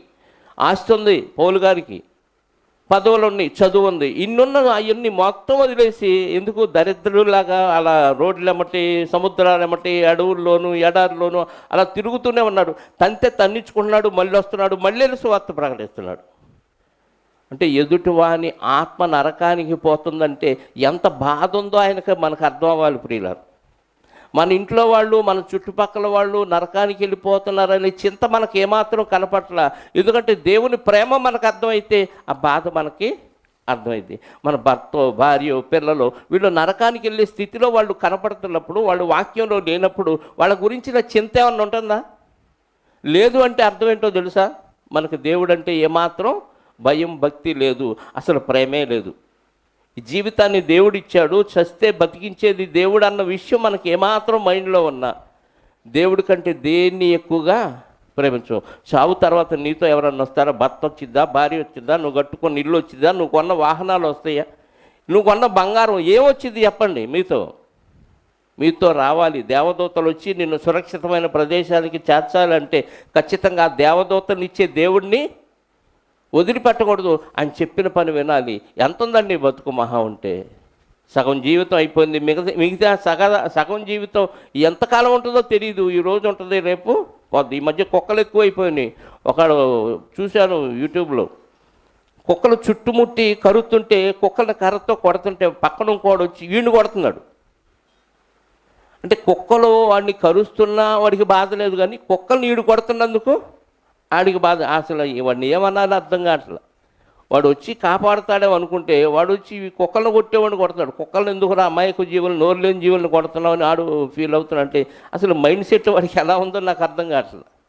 మిగతా జనం పోగయ్యి ఆ కుక్కలందరినీ దూరపరిస్తే అప్పుడు వీడు కూల్ అయ్యాడు. కానీ అంటే ఆపదలో ఉన్నాడు, కుక్కలు వచ్చి చుట్టుముట్టి కరుతున్నాయి అనే ఇంగిత జ్ఞానం కూడా వాడికి లేకపోగా కుక్కల్ని కొట్టేవాడిని కొడుతున్నాడంటే ఈ మైండ్ సెట్ ఎలా ఉంది చెప్పండి.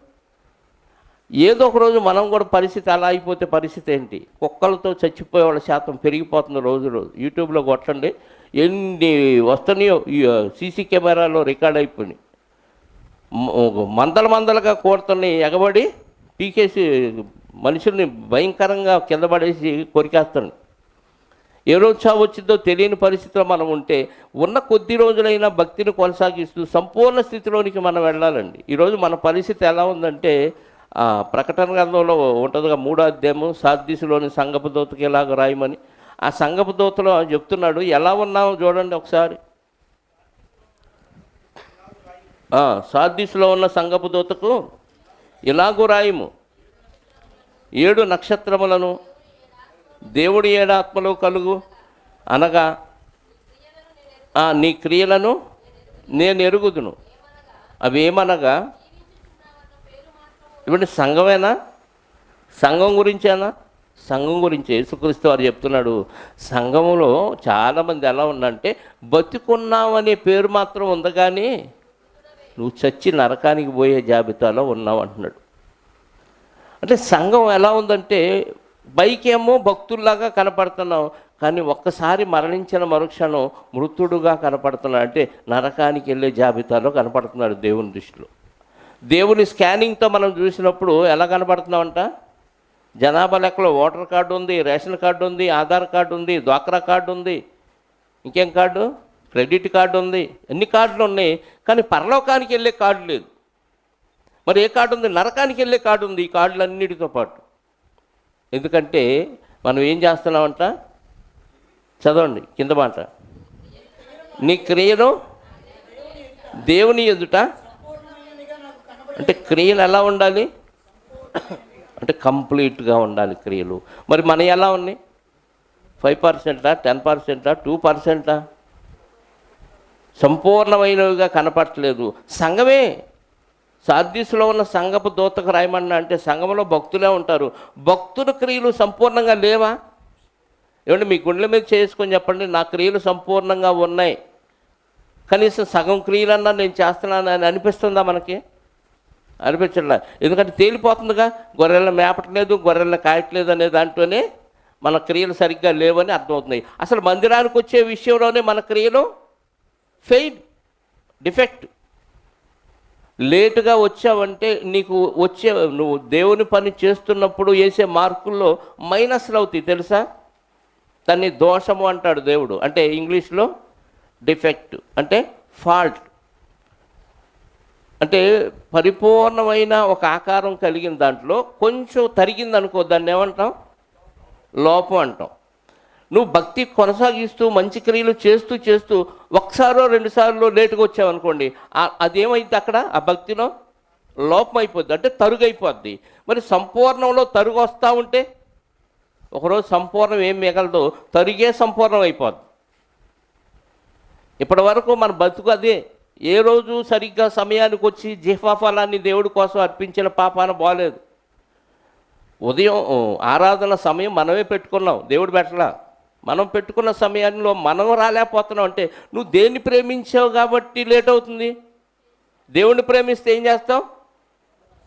దిగ్గులు లేచి 1, 2 కాకపోయినా ముందు దేవుని సన్నిధికి వచ్చి అయిపోయినాక చూసుకుంటాం, ప్రభు ఈ ఆపయ్యా ఈ రోజుకి అని ప్రార్థన చేసుకో. 1, 2 కూడా నీకు ఇబ్బంది కలగు. దానికోసం, తిండి కోసం, వీటి కోసం నువ్వు దేవుడి కోసం కేటాయించకుండా నువ్వు సిద్ధపడలేదంటే నువ్వు దేవుడిని ఎక్కువగా ప్రేమించట్లా, శరీరాన్ని ఎక్కువ ప్రేమించాలి.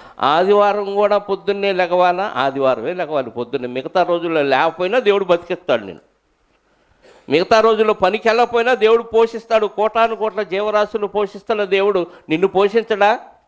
అదే విశ్వాసం ఉండాలి. పోషిస్తాడు, పోషించగలిగిన సమర్థుడైన. ఆ విశ్వాసం లేకపోతే అసలు నీ భక్తుడివే కాదు, భక్తురాడివే కాదు. ఎందుకు మన భక్తి ఎందుకు? హ్యాపీగా లోకంలో ఆనందాన్ని అనుభవించండి. చాలా స్వర్గ సుఖాలు లోకంలో కనబడుతున్నాయి. ఇక ఎటు స్వర్గం రాదు, అక్కడ సుఖం లేదు. ఎల్లప్పుడూ నరకంలో బాధ అనుభవించటే తప్ప ఇక అక్కడ సుఖం ఉండదు కదా. ఈ కొద్ది రోజులైనా సుఖాన్ని అనుభవించండి. అనవసరంగా ఆ సుఖాలను కొంచెం వదులుకొని ఇక్కడికి వచ్చి మళ్ళీ దేవుడి కోసం ఏదో త్యాగం చేసి భక్తుల్లాగా కనబడుకోవాలనే ప్రయత్నం చేయకండి. నువ్వు దేవుణ్ణి ఎక్కువగా ప్రేమించాలి, ఖచ్చితంగా ప్రేమించాల్సిందే. అందులో ఏమాత్రం రాజీ లేదు. సంపూర్ణంగా ప్రేమించాలి. నీ క్రియలు ఎలా ఉండాలంట?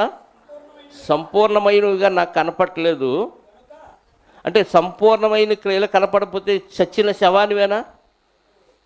చెప్పండి, నువ్వు మృతుడివేనా? అంటే సగం క్రియలున్నా మృతుడేనా? సగం క్రియలున్నా, ముప్పా ఉన్నా మృతుడే. సంపూర్ణమైనవిగా కనపడలేదు కాబట్టి నువ్వు చచ్చినోడివి, చచ్చిన దానివి అంటున్నాడు. అయితే ఏం చేయమంటున్నాడు? అవకాశం ఇస్తున్నాడు దేవుడు. ఎంత మంచివాడు చూడండి, ఎంత ప్రేమమయుడు. నువ్వు సరిగ్గా పని చేయకపోయినా సంపూర్ణ స్థితికి ఎదగటానికి ఇంకా నువ్వు బతుకున్నావు, శరీరంతో బ్రతుకున్నావు కాబట్టి క్రియలు చేయటానికి నీకు అవకాశం ఉంది.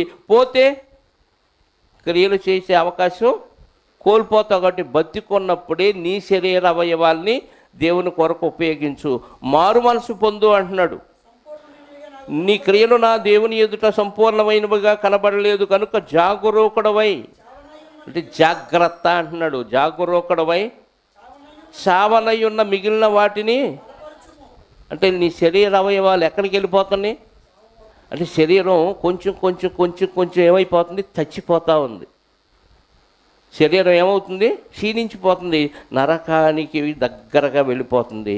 ఈ అవయవాలు ఇంకా శక్తి ఉంది, కాస్త కూస్త శక్తి ఉంది. ఈ అవయవాలు కూడా చచ్చుబడిపోయే పరిస్థితిలోకి వస్తున్నాయి. దేవుని విషయంలో, లోక విషయంలో యాక్టివ్గా పనిచేస్తున్నాయి, దేవుడి విషయంలో పక్షవాతం వచ్చిన అవయవాల్లాగా పడిపోతున్నాయి. ఈ అవయవాలు దేవుని పనికి కాదు, పనికిరావు నా అవయవాలు అన్నట్టుగా బతుకుతున్నాం మనం దేవుని పనికి. లోక విషయంలో ఎంత శక్తి వచ్చిందో ఈ అవయవాలకి. కాళ్ళకు వస్తుంది, చేతులకు వస్తుంది, కళ్ళకు వస్తుంది, చెవులకు వస్తుంది. లోక విషయాల్లో యాక్టివ్ అయిపోతాయి, దేవుడి విషయాల్లో చచ్చిపోయినాయండి నా అవయవాలు. నేను ఎడ చేయగలనండి? ఏ పక్షవాతం వచ్చిందా? ఇంకా పోయే కాలం రాలేదుగా, బతుకున్నావుగా, అవయవాలు బాగానే ఉన్నాయిగా. దానికి వాడిన అవయవాలని దీనికి వాడలేకపోతున్నావు అంటే నీకు దేని మీద ప్రేమ ఎక్కువ ఉంది? శరీరం. నీతో రాని శరీరం, నిన్ను నరకానికి పంపించే శరీరం మీద అంత ప్రేమ ఎందుకు చెప్పండి? అది ఇచ్చింది దేవుడు, దాన్ని ప్రేమించకండి ఎక్కువగా, దాన్ని నలకొట్టుకోవాలి. అందుకే జాగరూకుడవై జాగ్రత్త పడి నీ నశించిపోతున్న అవయవాల్ని, క్షీణించిపోతున్న ఈ అవయవాల్ని, సావనయ్యున్న మిగిలిన వాటిని బలపరచుము. నువ్వు ముందుగా అసలు ప్రారంభంలో ఏ ఉపదేశం పొంది దేవునిలోకి వచ్చావో, ఎలా వాక్యాన్ని విన్నావో ఒక్కసారి రిపీట్ చేసుకో. ఆ వాక్యం ఇప్పుడు నీలో కనపడట్లా. నేను భక్తుడిని, అన్నీ నాకు తెలుసు అనుకున్నావు. తెలిసినవి ఏది పాటించావట్లా.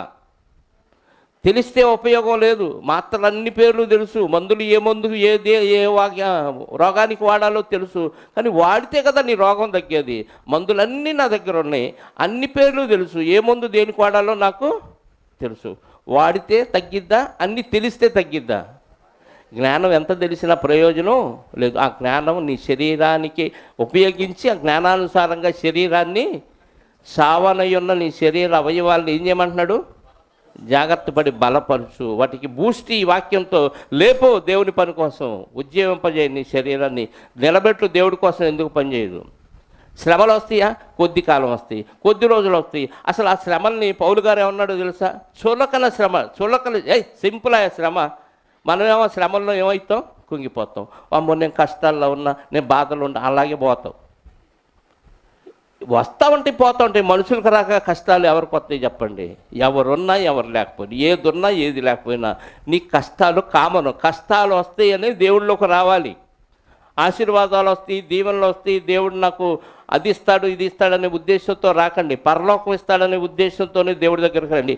పరలోకం ఎవడివ్వలేడు, ప్రభువు తప్ప.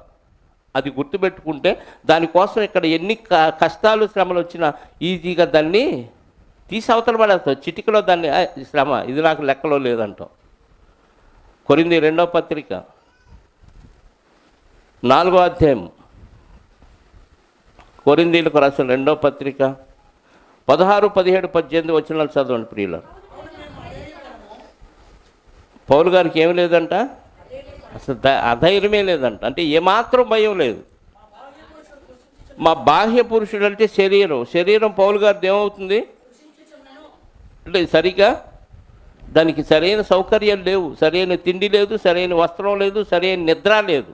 ఈ 3 సరిగ్గా లేకపోతే శరీరం ఏమైంది?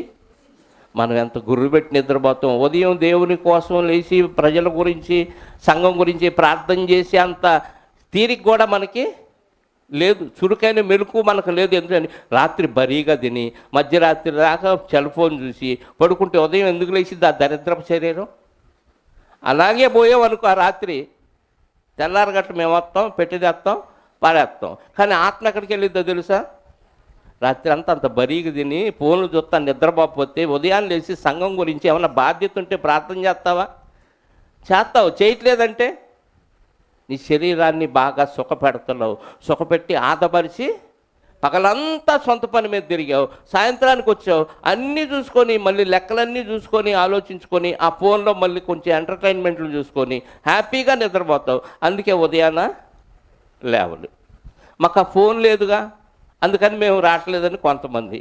ఏమండి, అవసరమైతే డాక్టర్ గారు ఈ వస్తువు కొనుక్కో నీకు ఆరోగ్యం బాగుపడుతుందంటే ఎన్ని రూపాయలు పెట్టి కొంటావు? వస్తువు కొంటామా? మరి ఫోన్ కొనుక్కోలేవా దేవుని పని కోసం? మాకు లేదు కానీ సరిపెట్టుకుంటాం. అంటే ఆసక్తి లేదు దేవుని విషయాల్లో. మరి ఏ శక్తి ఉంది చెప్పండి? నువ్వు రోజు బిర్యానీ తింటే బతుకుతావు అన్నాను. అప్పు చేసైనా బిర్యానీ తింటావా బతకటం కోసం కదా? దానికోసం అప్పు చేసైనా తింటాం. ఎందుకంటే డాక్టర్ గారు చెప్పాడండి. కొంతమంది అంటారు మందు ఎందుకు తాగుతున్నారు? డాక్టర్ గారు తాగమన్నారండి. అంటే డాక్టర్ గారు తాగమంటే అది చెడు అని తెలిసినా తాగుతా. అంటే డాక్టర్ దేవుడి కంటే గొప్పవాడా? మనకు దేవుడి కంటే డాక్టరే గొప్పవాడుగా కనపడుతున్నాడు. శరీరాన్ని బాగా ప్రేమించడం వల్ల మరి దాన్ని కంట్రోల్లో పెట్టలేము. పౌలు గారు దాన్ని కంట్రోల్లో పెట్టడానికి ఏం చేశాడంటే నలగొట్టాడంట శరీరాన్ని. ఏమి నలగొడుతున్నావు? దేవుడి కోసం, నీ కుటుంబం కోసం, నీ కోసం అహర్నిశలో కష్టపడి శరీరాన్ని నలగొడుతున్నావు. కానీ దేవుని పని కోసం నా శరీరం అలిసిపోయిందండి, ఈరోజు నా శరీరం నలిగిపోయిందని చెప్పుకునే ఒక్కరోజు కనపడుతుందా మీ జీవితంలో? ఇంట్లో భార్య పిల్లల కోసం కష్టపడే స్త్రీలు ఉన్నారు. భర్త కోసం శరీరాన్ని హోనం చేసుకొని ఉదయాన్నే లేచి తెల్లారుజామున లేచి కష్టమంతా దేనికోసం? భర్త కోసం, పిల్లల కోసం. మరి భర్త భార్య పిల్లలను పోషించుకోవడం, శరీరాన్ని నలగొట్టుకుంటున్నారు ఉదయం నుంచి రాత్రి పడుకునే వరకు. మరి దేవుని కోసం ఎప్పుడు? ఆదివారం నలగొట్టుకో, ఇస్త్రీ నలగకుండా చక్కగా వచ్చి కూర్చోవటం, ఫ్యాన్ కింద కూర్చోవటం, మళ్ళీ ఫ్యాన్ ఆగిపోతే ఇసురుకుండా ఉష్ అని వాక్యం వినకుండా కాసేపు అలా కూర్చొని ఆమె అని అనగమాని కళ్ళు తెరిచేలా కొన్ని శాల్తీలు కనపడవు ఇక్కడ. మరి ఇంటి నుంచి వాసన ఎక్కడికి వచ్చిద్దేమో వండుకున్నది, ఎవరితో సంబంధం లేదు. ఇది భక్తిహీనతకు నిదర్శనం అండి ప్రియులారా. ఏమన్నాడు చూడండి, కావున మేము అధైర్యపడము, మా బాహ్య పురుషుడు కృషించుచున్నను, ఆంతర్య పురుషుడు అంటే లోపల ఉన్న ఆత్మ దినదినము ఏమండి ఎందుకు నూతనపరచబడుతున్నాడు? లోపల ఉన్న ఆత్మ దేవునిలో ఉన్నాడు, దేవుని పనిలో ఉన్నాడు, దేవుని వాక్యాన్ని నేర్చుకుంటున్నాడు, దేవుని వాక్యాన్ని నేర్పిస్తున్నాడు. కాబట్టి ఆత్మ ఏమవుతున్నాడు? నూతనపరచబడుతూ సంపూర్ణ స్థితిలోనికి వెళ్తున్నాడు. మరి బాహ్య పురుషుడు ఎందుకని? బాహ్య పురుషుడు నలగొడుతున్నాడు, శరీరాన్ని దేవుని పని కోసం ఎరగదేస్తున్నాడు. ఉంటే అంత పోతే అంత, ఈరోజు పోతే హ్యాపీగా దేవుడితో ఉంటా. ఈ శరీరాన్ని నమ్ముకొని ఇందులో బతికితే మాకు ఎలాంటి ప్రయోజనం లేదు. కానీ దీన్ని విడిచిన తర్వాత ప్రభువుతో ఉంటామనే ఒక దృఢ నిశ్చయం ఆయనలో ఉంది కాబట్టి, ఆ విశ్వాసం ఉంది కాబట్టి 4 రోజులు ఉండే ఈ శరీరం కోసం ఎందుకయ్యా? తిండి కోసం ఎందుకు? బట్ట కోసం ఎందుకు? సంపాదన కోసం. ఉన్న సంపాదన పెంటతో సమానంగా ఎంచుకొని వచ్చి దేవుని పనిలో ఉన్నాను అంటున్నాడు. దినదినము చావు అంచు దాకా వెళ్ళి సువార్త ప్రకటిస్తూ తన్నినా, తిట్టినా, దూషించినా, అవమానపరిచినా అవన్నీ దిగమింగుకుంటూ వాళ్ళు నాకేం చేశారు కాదు, నేను వాళ్ళకి చెయ్యాలి అనే తపంతో శరీరాన్ని లెక్క చేయకుండా కృషించిపోయే వరకు, నశించిపోయే వరకు దాన్ని పని చేయిస్తూనే ఉన్నాడు. అందుకే బాహ్య పురుషుడు దినదినము కృషించుచున్నాను, ఆంతర్య పురుషుడు దినదినము నూతనపరచబడుచున్నాడు. మేము కనపడే వాటిని చూడట్లా. లోకంలో మనం వేటిని చూస్తాం? కనపడేవి. వాళ్ళు బిల్డింగ్ కట్టారు, వీళ్ళు బిల్డింగ్ కట్టారు, వాళ్ళు ఆస్తులు కొన్నారు, వీళ్ళు కార్లు కొన్నారు, వీళ్ళు మంచి టీవీ కొన్నారు, వీళ్ళు నగలు కొన్నారు, వీళ్ళు చీరలు కొన్నారు. వీటిని చూస్తున్నాం. ఆయన కళ్ళ ముందు కనిపడేవన్నీ చూడలేదంట. ఎందుకంటే ఈరోజు ఉంటాయి, రేపు పోతాయి. వీడికి బిల్డింగ్ ఉన్నా ఆ బిల్డింగ్లో ఉంటాడు కొన్ని రోజులకి. వీడికి నగలున్నా ఆ నగలు వీడు వేసుకోలేడు, అనుభవించలేడు. ఊరకు ఉంటాయి, అవి బ్యాంకులో ఉంటాయి, లేకపోతే ఇంట్లో పెట్లో ఉంటాయి. అప్పుడప్పుడు పెళ్ళిళ్ళప్పుడు నా దర్పం చూడండి అని జనాలకు అవి ఎప్పుడైతే నువ్వు ప్రదర్శించావో వాటి మీద ఎదుటివాడికి దృష్టి పడిద్ది. వాటి కోసం నిన్ను కోసేస్తారు. తల్లిదండ్రులను పిల్లల తల్లిదండ్రులు కోసేస్తున్నారా? బంగారం కోసం, ఆస్తి కోసమేగా. ఆస్తి ముందు బంధుత్వం, బంధాలు, ఇవి అనుబంధాలు ఏమీ కనపడవు. అందుకే వీటి కోసం ఏం చేయట్లేదంటే ఆయన బాహ్యమైన వాటిని మేము చూడక, కనపడే వాటిని ఏటిని మేము వాటి మీద దృష్టి పెట్టకుండా అదృశ్యమైనవి ఉన్నవి కాబట్టి అదృశ్యమైన వాటినే నిదానించి చూచుతున్నాము గనుక క్షణమాత్రముండు మా చులకని శ్రమ. ఈ శ్రమ రాగానే మాకు ఏమర్థం అవుతుందంటే క్షణం ఇది ఉండేది. ఈ చులకలు చాలా డెడ్, ఇది కష్టాలు వచ్చినాయి, చులకలు చిటికలో వెళ్ళిపోతాయి అంటున్నాడు. క్షణమాత్రం ముందు మా చులకని శ్రమ మా కొరకు అంతకంతకు ఎక్కువగా నిత్యమైన మహిమా భారమును. అంటే కష్టాలు వచ్చినాయంటే తొందరగా మహిమలోకి వెళ్ళాలి, మహిమలోనికి అనేక మందిని తీసుకురావాలనే భారాన్ని గుర్తు చేస్తాను. కష్టం వచ్చింది దేవుని పనులు అంటే చాలామంది నశించున్నారు. వాళ్ళని కాపాడే ప్రయత్నంలో సాతానుగాడు ఏదో శ్రమలు పెడుతున్నాడు. వీటిని అధిగమించాలంటే ఇంకా భారం పెరగాలి మనలో. కష్టం వచ్చింది తీసే ప్రభా, ఇంకా జీవితంలో బుద్ధి ఉంటే సువార్త పనికి రాను ప్రభా అని తీర్మానం చేసుకోవాలి. కష్టం వచ్చిందంటే ఇంకా ఎక్కువగా చెయ్యాలి సువార్త పనిని. ఇది చులకన శ్రమ. అలవాటైపోయాడు కష్టాలకి, ఆయన శ్రమలకి అలవాటైపోయి డెడ్ ఈజీ. కష్టం వచ్చిందా అదే పోయింది, ఎట్లా వచ్చిందట వెళ్ళిపోయింది, దాన్ని ఈజీగా తీసేసుకుంటున్నాడు. దాన్ని కష్టాలు వచ్చినాయి కాబట్టి, చంపుతారేమో కాబట్టి, కొడతారేమో కాబట్టి, తిడతారేమో కాబట్టి మానేద్దాం అనుకోవాలి. ఎందుకంటే ఆయనకి దేవుడు అంటే ఎక్కువగా ప్రేమ. ఎందుకంత ప్రేమ అంటే పరలోకాన్ని ఇచ్చేది ఆయనే, శాశ్వత కాలం బతికిచ్చేది ఆయనే. ఇక్కడ నువ్వు తిప్పలు పడినా పడకపోయినా, ఏ బాధ ఉన్నా లేకపోయినా, ఎంత సంతోషం ఉన్నా 60-70 మించి బతికే అవకాశం లేదు. అందులో నో గ్యారెంటీ. మళ్ళీ ఇప్పుడు కొత్త నిబంధన చివరి గడియల్లో మన బతుకు నీటి మీద బుడగ లాంటిది అంటున్నాడు. ఈ బుడగ జీవితం కోసం బుడబొక్కలేశాలన్నీ వేయటం ఎందుకండి? ఎన్ని వేషాలు వేస్తున్నాం అండి కూటి కోసం. కడుపు దేవుణ్ణి ప్రేమించి శాశ్వతంగా మనల్ని పోషించే దేవుణ్ణి పక్కన పెడితే మన బతుకు రేపు ఎక్కడికి వెళ్ళిద్ది? నిత్య నరకానికి వెళ్ళిద్ది ప్రియులు. అందుకే ఈ భూమి మీద దేని మీద మనం మనసు ఉంచకూడదు. దృశ్యమైన వాటిని అస్సలు అదృశ్యమైన లోకం ఒకటి ఉంది, ఆ లోకానికి మేము వెళ్ళాలి సదాకాలం. ఇక్కడ ఎంత సుఖమైతే నువ్వు అనుభవిస్తున్నావో ఈ సుఖానికి 1,000,000 రెట్లు సుఖం అక్కడ దొరుకుతుందంటే అంతకు మించిన భాగ్యం ఏముంటుంది చెప్పండి. అందుకే దేవుని కంటే మించి సుఖానుభవం ఎక్కువగా ప్రేమిస్తే సుఖానుభవం నీతో రాదు, కానీ ఇక్కడ సుఖానుభవం అనుభవిస్తావు. నువ్వు ప్రేమించిన సుఖానుభవం ఒకరోజు నీకు రాదు. మీకు ఒక ప్రాక్టికల్గా చెప్పేది ఏంటంటే, బాగా సుఖపడినోడు కష్టపడటం కష్టమా సుఖమా? ఈజీయా? కష్టపడినోడు సుఖపడటం చాలా హాయిగా ఉంటుంది. కష్టపడినోడికి సుఖం విలువ తెలుసు. ఇక్కడ సుఖాలకి ఎక్కువగా మనం మరిగామనుకోండి, ఎక్కువగా ఈ సుఖానికి ఆనందానికి, అంటే కష్టం అనగానే మళ్ళీ శరీరాన్ని పని కోసం కష్టపెట్టే కష్టం గురించి మనం మాట్లాడాలి. ఈ కష్టం అంతా దేనికోసం అంటే ఇదిగో మనం పొందుకునే సుఖం కోసం. ఏంటా సుఖం? బట్టలు, ఇల్లు, తిండి, ఇంకా బంగారం. వీటితో మనకి మానసిక ఆనందం వచ్చింది, ఆదరణ వచ్చింది. వీటితో ఈ ఆదరణ, ఈ సుఖం కోసం మనం శరీరాన్ని నలగొట్టుకొని ఈ టెంపరీ వచ్చే సుఖాన్ని పొందుకుంటున్నాం. ఇంత సుఖం పొందిన మనం రేపు అవి లేకపోతే, ఇప్పుడు ఒకసారి ఊహించుకోండి, సెల్ ఫోను మన నుంచి దూరం అయిపోయింది అనుకోండి.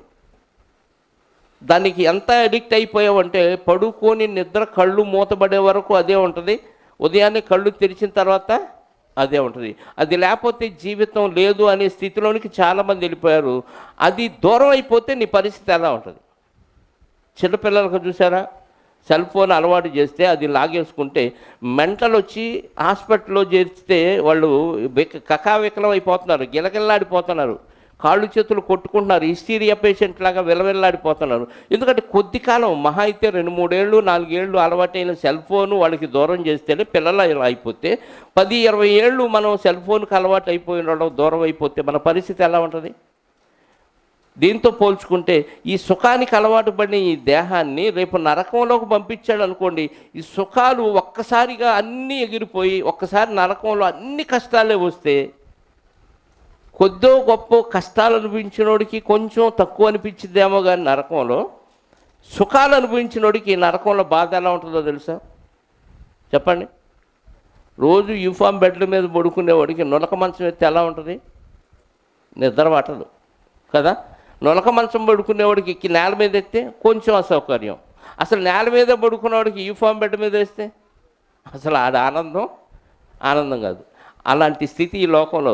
నేల మీద పడుకునే మన బతుకుల్ని పరలోకం చేర్చాడు. ఎంత సుఖం అండి! ఆ సుఖాన్ని మీరు శరీర సంబంధమైన ఈ సుఖాల కోసం కోల్పోతున్నారంటే మీకు సరైన విశ్వాసం లేదు, సరైన నమ్మకం లేదు. అశాశ్వతమైన లోకం మనకు దేవుడు ఇస్తాడు, అది క్రీస్తు ద్వారా ఇస్తాడనే పరిపూర్ణ విశ్వాసం ఉంటే మన భక్తి సంపూర్ణ స్థితిలోనికి వెళ్ళిపోద్ది.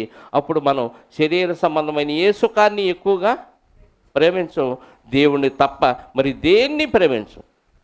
అందుకే పేతురు గారికి ఆ మాటలు ఎందుకు చెప్పాడంటే, నన్ను ప్రేమిస్తే నీకేమొచ్చిద్దో అది తెలియాలి, నన్ను ప్రేమిస్తే నువ్వేం చెయ్యాలో అది తెలియాలి. ఇప్పుడు దేవుణ్ణి మనం ఎక్కువగా ప్రేమిస్తున్నాం అని మనం అనిపిస్తే, మనకు అనుకుంటే మనం ఇప్పుడు ఏం చేయాలి? గొర్రె పిల్లల్ని మేపాలి, గొర్రె పిల్లల్ని కాయాలి, గొర్రెల్ని మేపాలి, గొర్రెల్ని కాయాలి. ఈ పనిలో కష్టం వచ్చినా శ్రమ వచ్చినా, మా బంధువులు చచ్చిపోయారండి అందుకన్నట్టు వెళ్ళినాం, మా వాళ్ళకి పెళ్ళిళ్ళండి, ఆ దరిద్రులు ఆదివారం పెట్టుకుంటారు, ఆడట్ట క్రైస్తవుడు ఎవడో ఆదివారం పెట్టుకుంటే మీరు వాళ్ళకి బుద్ధి చెప్పాలి. క్రైస్తవులు ట్రెండ్ మార్చాలి, ట్రెండ్ సెట్ చేయాలి వాక్యానుసారంగా. లోకంలో ఉన్న ట్రెండ్కి బానిసలు అయిపోయి ఆడు పెట్టుకున్నారు మేము పోయామంటే ఆడతో పాటు నువ్వు కూడా పోతావు నరకాన్ని. వాళ్ళకి బుద్ధి చెప్పాలి. ఆదివారం పెట్టుకుంటే మేము రాము, మేము దేవుణ్ణి ప్రేమించాం, దేవుడే మాకు కావాలి. ఆదివారం పనికైనా బంధుత్వానికైనా దేనికైనా మాకు సెలవు, మీరు వస్తే మా మందిరానికి రండి, మాతో పాటు ప్రార్థనకు రండి, మాతో పాటు పరిచర్యకి రండి, మేము మాత్రం మీ ఫంక్షన్లకు రాము. వాళ్ళు రాపోయినా పర్లేదు, భక్తిహీనులు. అర్థమైందా? తర్వాత వెళ్ళి చెప్పండి, ఆదివారం దేవుడిని మేము ఆరాధిస్తాం, దేవుడి కంటే మాకు ఏది ఎక్కువ కాదు అని ట్రెండ్ సెట్ చేయాలి. మీరు సెట్ చేయకపోక ఆడ భక్తిహీనతలోకి మీరు కూడా వెళ్ళిపోతే మీరు భక్తిహీనుల జాబితాలో కలిసిపోతారు. అంటే మీరు కూడా శరీర సంబంధమైన సుఖాన్ని ప్రేమించిన వారు అవుతారు. కాబట్టి దేవుని కంటే దేన్ని మనం ఎక్కువగా ప్రేమించకూడదని గమనించి గొర్రె పిల్లల్ని మేపండి, గొర్రెలను కాయండి, గొర్రెల్ని మేపండి. ఈ పనిలో ఉండండి. ఈ రోజు నుంచైనా సమయానికి రావటం నేర్చుకొని, ఎవరు వచ్చారా రాలేదో ఒకసారి అయిపోయినాక అందరిని ఒకసారి చూడండి, మైండ్లో ప్రింట్ తీసుకోండి. ఇంటికి వెళ్ళిన తర్వాత అయినా మీరు ఫోన్లు చేసో మరి వారిని పరామర్శించడానికో ప్రయత్నం చేయండి. ఇది ప్రారంభం. తర్వాత పరిపూర్ణమైన స్థితిలోనికి, సంపూర్ణ స్థితిలోనికి మనం ఎదగటానికి ఈ ప్రారంభాన్ని ప్రారంభించాలని ప్రేమతో మనవి చేస్తూ ఈ మాటలు ముగిస్తున్నాను. ఆలస్యానికి తిట్టుకోవద్దని ప్రేమతో మనవి చేస్తున్నాను. క్రీస్తు యేసునందు మమ్ములను హెచ్చుగా ప్రేమించిన మా పరలోకపు తండ్రి, నిజంగా మీ కుమారుని భూమి మీదకు పంపించారు.